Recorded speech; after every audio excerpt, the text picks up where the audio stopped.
श्रावण मास की शुक्ल पक्ष की सप्तमी तिथि को तुलसीदास जयंती के रूप में मनाई जाती है। इस बार तुलसी जयंती 17 अगस्त शुक्रवार को है। तुलसीदास जी के बारे में मान्यता है कि कलयुग में इन्हें भगवान राम और लक्ष्मण जी के दर्शन प्राप्त हुए थे। तुलसीदास जी के विषय में यह भी मान्यता है कि पूर्व जन्म में यह रामायण के लेखक महाकवि वाल्मीकि थे। भगवान राम के अनन्य भक्त होने के कारण ही तुलसीदास जी के रूप में इन्हें राम दर्शन का सौभाग्य मिला।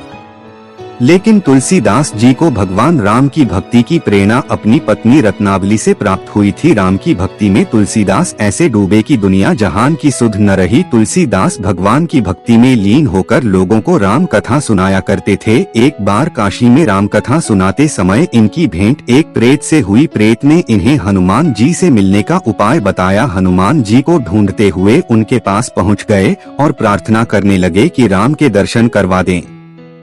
हनुमान जी ने तुलसीदास जी को बहलाने की बहुत कोशिश की, लेकिन जब तुलसीदास नहीं माने तो हनुमान जी ने कहा कि राम के दर्शन चित्रकूट में होंगे। तुलसीदास जी ने चित्रकूट के रामघाट पर अपना डेरा जमा लिया। एक दिन मार्ग में उन्हें दो सुंदर युवक घोड़े पर बैठे नजर आए। इन्हें देखकर तुलसीदास जी सुध-बुध खो बैठे। जब युवक इनके सामने से चले गए तब हनुमान जी प्रकट हुए और बताया कि यह राम और लक्ष्मण जी थे। तुलसीदास जी पछताने लगे कि वह अपने प्रभु को पहचान नहीं पाए। तुलसीदास जी को दुहखी देखकर हनुमान जी ने सांत्वना दिया कि कल सुबह आपको फिर राम लक्ष्मण के दर्शन होंगे। प्रातः काल स्नान ध्यान करने के बाद तुलसीदास जी जब घाट पर लोगों को चंदन लगा रहे थे, तभी बालक के रूप में भगवान राम इनके पास आए और कहने लगे कि बाबा हमें चंदन नहीं दोगे।